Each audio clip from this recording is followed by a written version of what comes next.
Hey everyone, I hope you're having an amazing day. Welcome to the Looters Lounge. My name is Lady Lefty, and this is part 14 of my Stardew Valley walkthrough. So you guys get comfy and let's dive in. It's the start of a new day, Monday, the 15th day of spring. I'm greeted with a letter, and it's from Granny Evelyn. She is just the sweetest.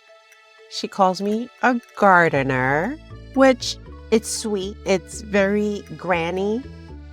But come on, put some respect on my name. I'm a farmer. In the letter, she gives me some friendly advice that most of the crops only live during one season. Evelyn, baby, thank you for thinking about me, but duh. Now, it would have been more helpful, though, if she would have told me which crops were double season. So you guys, let me know if there's any Stardew Valley characters that you look forward to reading their letters, or if there's any that you don't even bother reading. Now, before I go too far into this video, I want to let you guys know that at this moment of recording, I've only filmed up to part 16. I say this to say, since recording up to 16, I've watched year one spring and summer guides, and let me tell you, I should have did this a long time ago. If you guys are playing Stardew Valley or you're thinking about playing Stardew Valley, I definitely suggest taking the time and watching these guides. In this video, I'm going to tell you guys a few of my top tips that would have been so beneficial if I would have known sooner. Tip number 1, hoard parsnips and dandelions. Apparently, these are universal likes for almost everyone in Pelican Town. Did you know that? Anywho, it's a rainy day here, which means I am skipping watering. I am so happy, and I'm going to go ahead and focus on other farm chores. I harvested some crops, I did a bit of wood clearing, and I even planted some carrot seeds. I feel very productive. After that, I head into town.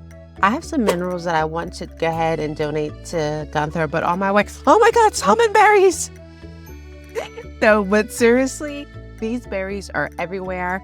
And that brings me into my tip number 2. Stockpile on these salmon berries. Seriously, there's so many that you can easily use them to replenish your energy instead of the other things that you'd be selling. So I make it over to Gunther's and I give him 2 more minerals, topaz and amethyst, which makes a total of 7 items that I've donated.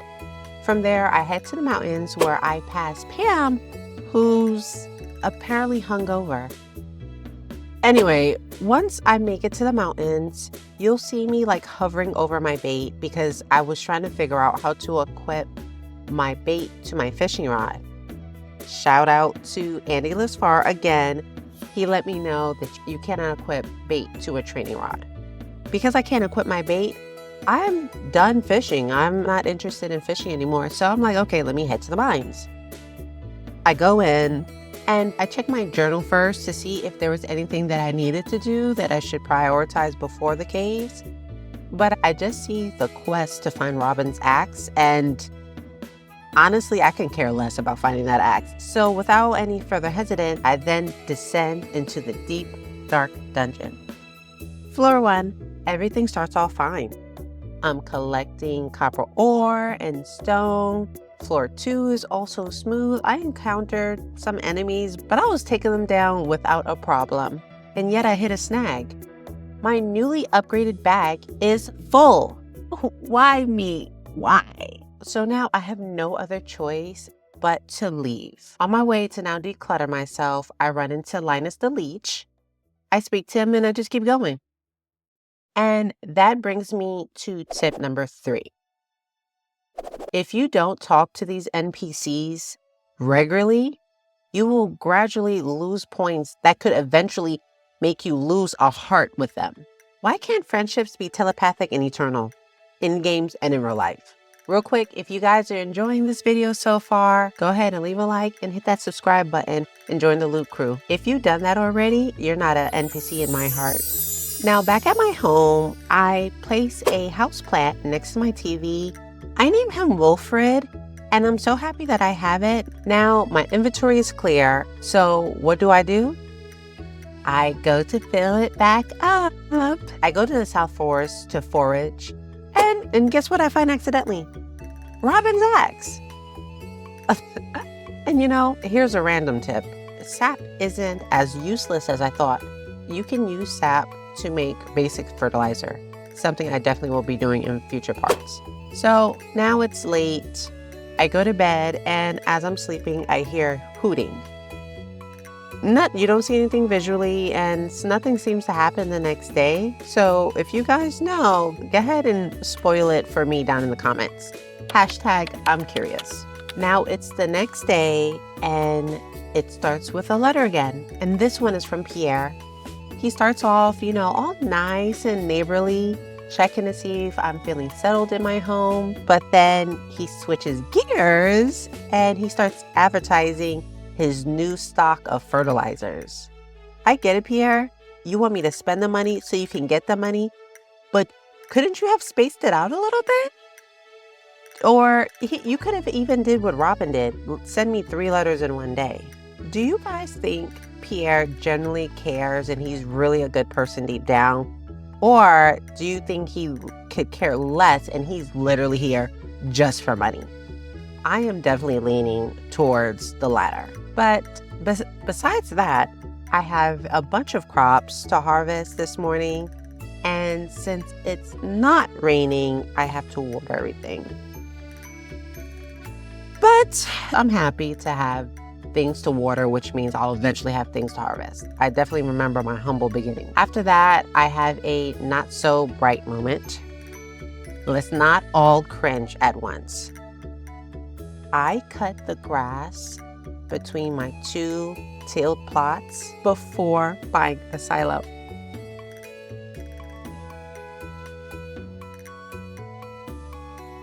Now, what I should have done was buy the silo, and once I had the silo, cut the grass. So then the grass would have automatically been added to the silo as hay for my future animals.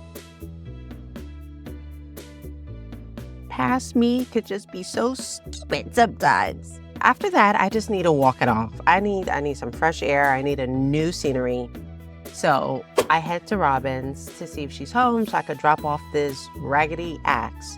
And she's not. But I do see Let Me Hold $1 Linus again. I talk to him and I give him a gift. And I give him a gift because I still want to build up my relationship with him. I don't hate him. I just have to give him a reality check out of love. While I'm up here in the mountains, I get a pop-up saying that a bullhead frenzy has begun in the mountains. And so I'm kind of just walking around, and with further exploration, I literally see fish jumping out of the water. I throw my rod out there and I start snatching these bad boys left and right. I was literally at the perfect place at the right time. And with that being said, this is going to be the perfect time to wrap up this video. Thank you guys so much for watching and supporting my channel. Remember, leave a like, comment, and subscribe if you haven't already, and stay tuned for part 15, where I'll complete another bundle, get Robin her axe, and more. Until next time, you guys stay safe and take care of yourself and keep looting adventures. Bye.